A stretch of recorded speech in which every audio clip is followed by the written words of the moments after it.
All right, everyone, welcome back. The conversation surrounding Jay-Z is gaining serious momentum, especially as legal scrutiny continues to dominate headlines. At the same time, renewed discussion is surfacing about his early involvement in introducing Rihanna to the music industry. With figures like 50 Cent and Jaguar weighing in, questions are growing louder about how industry power, public storytelling, and long-standing alliances intersect.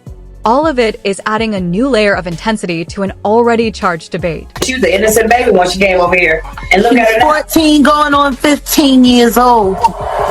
Flown over without parental supervision in a private plane by a man who was supposed to be a producer who auditioned her at 3 a.m. in the morning in a hotel room. Auditioning at 3 a.m. in the morning, a 14-year-old girl. She was flown to another country. She was taken to Def Jam headquarters. She was left in a conference room alone with Sean Carter for nearly 6 hours alone with no parental supervision. Her father collected a $500,000 check. She has the fastest inked deal in Def. From the start, the circumstances surrounding Rihanna's deal have been described as intense and heavily pressured. Insiders have long pointed to a fast-moving introduction that brought her to the US for high-stakes meetings, where a major label opportunity unfolded at a very young age. For an artist still new to the industry, the pace and expectations reportedly created an overwhelming environment, made even heavier by the urgency to lock in a contract. Years later, this account continues to fuel broader questions about the challenges and vulnerabilities young performers face when they first step into the spotlight. We played and sang another ballad from the album last time. Yeah. So then what did he say to you? He said something to you. Oh yes, he said, we don't sing songs here, we sing artists. And there was this little pause, and I was nervous. But then he said, and we're interested. And there was this sudden feel of relief. But then he said something about a window and a door or something. Oh, then he said, he did it whole I did a lot of homework on you, this lady. He said, there are two ways to leave here, either through the door with the deal signed, or through this window, and we're on the 29th floor. So you was like, where's the pen? Where's the paper? I'm signing. Yeah.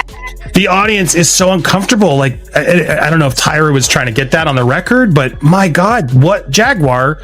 He threatened her. This is her own words coming out of her mouth. And she was a kid at that time, correct? 15-year-old girl who had been flown to the United States without parental supervision or a chaperone, brought to a grown man's office in a large corporate Manhattan building.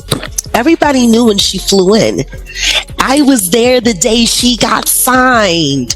And Beautiful. when girl. I met her that day, I knew she was a star. Like, just her look, the way she walked into a room and her confidence, and she performed in my office. And she was what, 17 years old at that She point? was 16. 16, and she has the confidence of it. She's Yeah. like an old soul in a sense, right? Absolutely. So she walks in your office, and what? She just belts out a tune. Belts out of tune, she performs, and I tell her, there's no way out of this office. I signed her that day. Wow. Work ethic, everything is there. So we signed her that night. We didn't let her leave the office. Really? The 3 a.m. was when that contract got signed. So from the meeting around 3, 4 in the afternoon, we signed it by 3 a.m. Wow. that day. In recent appearances, including a conversation on Bad Boy TV, 50 Cent has publicly questioned Jay-Z's choices by shifting the focus to larger issues within the music industry. Rather than making direct personal accusations, he framed his comments around pressure, expectations, and how power is managed under constant public scrutiny. Those remarks reignited long-running debates about industry culture, boundaries, and accountability, adding another charged layer to the ongoing discussion surrounding Jay-Z's legacy. In a high-profile lawsuit accuses rapper Jay-Z of raping a 13-year-old girl in 2000 alongside Sean Diddy Combs. The lawsuit, originally filed in October, was refiled today to include Jay-Z as a defendant. The anonymous accuser claims the assault occurred at an MTV Video Music Awards after-party. Jay-Z has denied the allegations in a statement on Roc Nation's Instagram, calling the accusations heinous and urging a criminal complaint be filed in instead of a civil one. He also criticized the attorney behind the lawsuit, Tony Busby, accusing him of exploiting the case for personal gain.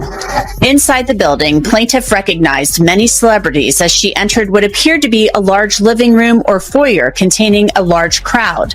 Plaintiff attempted to mingle in the crowd and talk to several of the celebrities that she recognized and whom she wanted to see at the VMAs. Waitstaff circulated throughout the room, carrying trays of drinks, and loud music played throughout the venue. Plaintiff observed widespread drug use, including marijuana and cocaine. After attempting to talk to numerous celebrities, plaintiff accepted a drink from one of the waitresses, circulating the crowd. The drink was a reddish-yellow mixture that tasted like orange juice, cranberry juice, and something bitter. After drinking just a portion of that drink, plaintiff began to feel woozy and lightheaded, making her need to lie down. A photograph of an actual exemplar container used by Combs and or his agents/employees to insert GHB into alcoholic drinks is seen below. And these are the photos included in the lawsuit that show a small plastic container that the plaintiff claims contained drugs at the party. The woman, remember, who claims she was 13 at the time, says she felt woozy and went to look for a place to lay down. Soon after, Combs entered the room along with defendant Carter and a female celebrity, Celebrity B. Plaintiff immediately recognized all three celebrities. Combs aggressively approached plaintiff with a crazed look in his eyes, grabbed her and said, "You are ready to party." Combs then threw plaintiff toward a wall, causing plaintiff to fall. Plaintiff got up and stumbled, at which point Combs grabbed her again and threw her on the bed. At that point, Carter began removing plaintiff's clothes as she grew more and more disoriented. Plaintiff was held down by Carter as he vaginally raped her, while Combs and Celebrity B watched. After Carter was finished, he stepped back toward the wall. Combs then stepped forward and vaginally plaintiff while Carter and Celebrity B watched. Combs then knocked plaintiff down and attempted to force plaintiff to perform oral sex on him. She fought back, standing up quickly and punching out at the same time, hitting Combs in the neck. More recently, renewed attention has turned to Jay-Z's past following the filing of a lawsuit that has drawn widespread media coverage and reopened questions about how certain moments in the industry were handled years ago. The claimant's account has prompted discussion about the culture surrounding large music events at the time, including the presence of high-profile figures and what she describes as a lack of intervention during a troubling experience. While the case is still in progress and the claims remain allegations, it has reignited broader conversations about accountability, bystander responsibility, and how the entertainment industry confronts unresolved issues from earlier eras. And Diddy and a teenager, 13-year-old teenager. Right. And we were speaking about just the statement. Right. The statement, you were saying you felt like that was calculated. That was, yeah, the statement is something from, you can tell it was written by a lawyer. Mm-hmm. Because there's a point where it kind of gets aggressive. He says, you're going to find out, like how I'll handle this. And that's an attorney want to be combative with another attorney. That's not like a publicist wouldn't say those things. This is on your, this is on, it says, I don't know what's going on, but are we still going to have the Super Bowl? I'm just asking for a friend. Yeah, I'm asking for Kendrick. You know, I'm just trying to figure out if we're still doing everything the way. Because look, they will fall back, but the NFL, they won't necessarily be associated to that. Right. Why do you not insert yourself, but you're on top of every topic, right? Yeah. I'm just watching. I'm participating. I'm being part of culture. I'm just telling my opinion. Right. Look, because you're part of the culture. I can't say anything now. I'm out of it. I'm going to Dre's studio and just sit with Dre. With the testimony now public and multiple witnesses cited in the filing, legal analysts say the case could carry real weight as it moves through the court system. Attorneys reviewing the claims have pointed out that some of the alleged circumstances mirror patterns commonly discussed in broader misconduct cases, which can influence how prosecutors evaluate the matter. While the allegations remain unproven and the investigation is still unfolding, the situation underscores how seriously these reports are handled and how quickly a high-profile figure can find themselves under intense legal and public scrutiny. Always advocate for yourself and be a voice for yourself. You should never let what somebody else did run your life. A 38-year-old mother from Alabama who has filed a lawsuit accusing Sean Diddy Combs and Jay-Z of raping her when she was 13 years old is speaking out to NBC News for the first time. She asked us not to reveal her identity. What made you want to come forward and talk today? Because I think that I've been quiet long enough about what I've been through, and it's been hard enough to be quiet.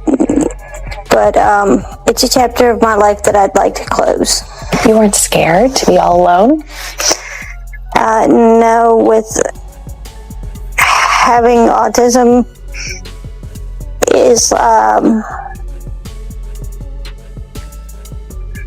like feeling like you live your life in a shatterproof juggle ball. The world's on fire. The fire is inside the ball with you, but there's no way for you to get out. In addition to having autism, the woman says she suffered a head injury. The night of the 2000s VMAs, she says a friend drove her from Rochester, New York to Manhattan, a more than 5-hour drive. Her attorney provided NBC News with the name of the friend who has since died. The woman says she spoke to Combs' limo driver who offered her a ride to an after party. I stumbled upon Diddy's driver who told me that I was exactly what Diddy was looking for. What did you think when he said that to you? I thought it meant that I was just pretty. She went to a White House, she says, where she spoke to musicians Benji Madden and his brother. I'm talking to Benji Madden about his tattoo because, I have about his tattoo that's the Last Supper because I have a religious background. So it was just something to talk about. At the after party, she says she had a drink that made her feel woozy. Then she says Combs and Carter took turns raping her while a female celebrity watched. JC comes in and rapes me. He at that point I was fighting, trying to get away from him, and he put his hand over my mouth and told me to stop it, cut the After the alleged rape, she says she ran to a gas station where she called her father, who picked her up and drove her home. We rode home in silence. He didn't ask me what happened. He didn't ask me. Adding to the widening debate, Jaguar Wright has come forward to say the latest allegations have revived concerns she believes have followed Jay-Z for years. She pointed to a career marked by complex and controversial moments, noting that more voices inside the industry are now stepping forward with their perspectives. Wright urged the public to closely watch how powerful figures respond under criticism and legal pressure. Her comments raise broader questions about accountability, influence, and the challenges faced by those who choose to speak out about difficult experiences. She could theoretically win if her testimony were especially compelling, but I think you put your finger on one of the real weaknesses is that these allegations are ancient. One thing that leapt out to me is the allegations also include that there was a witness, yes, other than Diddy, who a female, another woman. Her testimony, and obviously she will be subpoenaed, could be crucial. I mean, if that testimony corroborated the plaintiff's claims, then that would be something that would really be a game changer. But the plaintiff alone, I think, is going to face some credibility issues, especially when you have Jay-Z. I mean, Diddy, the allegations are pretty widespread, but there haven't been similar allegations about Jay-Z. People at risk, often mentioned online, was Jay-Z, real name Sean Carter, who came up in the New York rap scene alongside Sean Combs. And just a few days ago, Texas attorney Tony Busby made it official. He filed an amended complaint on behalf of a Jane Doe who says that she was raped by Combs and Carter when she was just 13 years old, that this happened at a VMA's after party back in 2000. Now, the original complaint mentioned Celebrity A and Celebrity B, a man and woman, as being present for and even Celebrity A participating in the alleged assault. Well, now Celebrity A has been identified as Jay-Z, who has adamantly denied anything like that ever happening. He is very, very clear on that. In fact, he has accused Tony Busby of extortion, saying that Busby's attempts to get celebrities to pay out huge sums of money in exchange for not being named in civil lawsuits with what he claims are false allegations amounts to blackmail. In fact, Jay-Z is believed to be the John Doe who just recently filed a lawsuit against Tony Busby anonymously, claiming extortion and intentional infliction. From an insider standpoint, Jay-Z and Diddy are known to operate under constant, high-level pressure, and former bodyguard Big Homie CCE has suggested moments like this can create serious ripple effects. He pointed to the recent tension involving Jay Fox as an example of how quickly situations can escalate once public discussion begins around powerful figures. His comments underscored how fast attention shifts in the entertainment world and how unpredictable things become when speculation, reputation, and long-standing industry dynamics collide. He has now had an official lawsuit. It's everywhere. It's now being talked about louder than ever. I guess, does that give you some peace to know that people are finally really questioning this man? It's emboldening me. I spoke on Piers Morgan. I said that I had 3 victims that I've been working with, victims of the Carters, that were ready to come forward. This might help them feel a little more confident now. So this is great because he's been evading. But the thing is, everyone in the backdrop knew that he was the celebrity John Doe. Everybody knew that. They knew it when I did Piers Morgan. Is Beyonce Celebrity B? I hope to God not. But she was around. And she's very... she's got enough on her plate. After everything that happened with the election and everything that's happening right now, I'm not going to dump on that woman. She got better fish to fry. Well, what I will say is that her husband, she knows exactly who he is. Yeah. Confronting the growing scrutiny directly, Jay-Z has made it clear he intends to strongly defend his reputation and challenge the narratives taking shape. His legal team is actively addressing the claims while carefully controlling public messaging, emphasizing the broader impact the case could have on the music industry and the standards it may set going forward. Analysts note that disputes at this level often attract even greater attention and can influence how similar situations are handled in the future, highlighting just how high the stakes become when powerful figures face intense legal and public pressure. Jamie Foxx is speaking out after being injured during a confrontation at his birthday dinner, a day after the Oscar winner was allegedly involved in a physical altercation with an unidentified person, resulting in him needing to get stitches. The 57-year-old takes to Instagram on December 14th to address the situation and thank fans for their support. Jamie first shares a simple message on his feed that reads, "The devil is busy, but I'm too blessed to be stressed." He then writes in the caption of the post, "The devil is a lie. Can't win here. Thank you to everybody that pray and check on me. When your light is shining bright, they try to bring you darkness, but they don't know that you're built for it. The lights have been shining bright." On December 13th, the Ray actor was celebrating turning 57 with his family at a restaurant in Beverly Hills when things reportedly took a turn. A rep for the actor told NBC News at the time, Jamie Foxx was at his birthday dinner when someone from another table threw a glass that hit him in the mouth. He had to get stitches and is recovering. The police were called and the matter is now... Attention has now shifted to a set of recordings that were reportedly kept as a form of protection during high-pressure industry dealings. Sources say the recordings were meant to document sensitive situations, reflecting the level of caution and mistrust that can exist when powerful figures navigate complex professional relationships. Now that these materials are said to be in the hands of authorities, they've drawn intense interest from investigators and the public alike, placing everyone connected under sharper scrutiny and reigniting wider conversations about accountability, trust, and the risks of operating at the highest levels of the entertainment world. After not only the attorney who filed the rape lawsuit against him and Diddy, that would be Tony Busby, the attorney, but also the accuser. And he has filed a new motion this morning, which we're going to get to in a moment, but basically he wants to level the playing field with the accuser. But first, we got to start with this response that Jay-Z had to the allegation.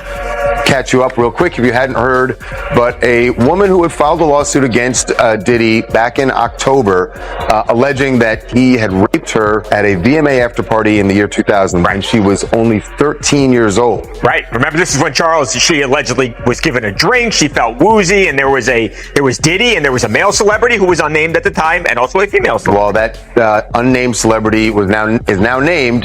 She refiled the lawsuit on Sunday. She and her attorney, Tony Busby, refiled it and named Jay-Z as the unnamed celebrity involved in the rape. Jay-Z's response is extraordinary in that, look, we've seen all these lawsuits against Diddy, dozens of them now at this point, and frequently his response has been to deny it, but to say nothing else. Jay-Z went way more than just denying it. He did do that, but then went directly after the attorney. Part of his statement said, "My lawyer received a blackmail attempt from a lawyer named Tony Busby. It made me want to expose you, Tony Busby, for the fraud you are in a very public fashion. So no, I will not give you one red penny." This lawyer, who I have done a bit of research on, seems to have a pattern of these types of theatrics. You claim to be a Marine? Marines are known for their valor. You have neither honor nor dignity. The New York Times contacted me to ask for my response to rapper Jay-Z's allegations that I tried to extort and blackmail him. My response is pretty straightforward. No one has made any threats. Jay-Z's assertions are bogus and laughable. Instead, our firm sent a standard demand letter seeking a mediation on behalf of a woman who alleges Jay-Z sexually assaulted her as a minor. The letter was vetted and approved by our client, whose preference was to attempt resolution short of filing a lawsuit. This approach is common in these types of cases. What you're seeing played out now is a coordinated and desperate effort to focus the public's attention on me personally to avoid attention on the allegations being made by my clients. This effort has included harassing my family and colleagues and even offering former clients money to sue me, which is illegal. When an alleged perpetrator behaves in this manner, wildly asserting that a basic demand letter is extortion and aggressively using the media to attack the opposing lawyer while at the same time ignoring the allegations being made by the alleged victim, it reminds me of a famous line from Shakespeare: "The lady doth protest too much, methinks." We intend to address all of these issues with the court in due course. Let me be clear, we will not be bullied or intimidated by the Attorney Tony Busby, who represents the plaintiffs, has described this case as just the beginning of a much larger legal process. He has stated that additional individuals are prepared to come forward, pointing to the vast and interconnected networks that figures like Jay-Z and Diddy maintain across entertainment, business, sports, and politics. According to Busby, as the case moves forward, its effects could reach well beyond a single lawsuit, underscoring the immense influence, scrutiny, and responsibility that come with operating at the highest levels of multiple industries.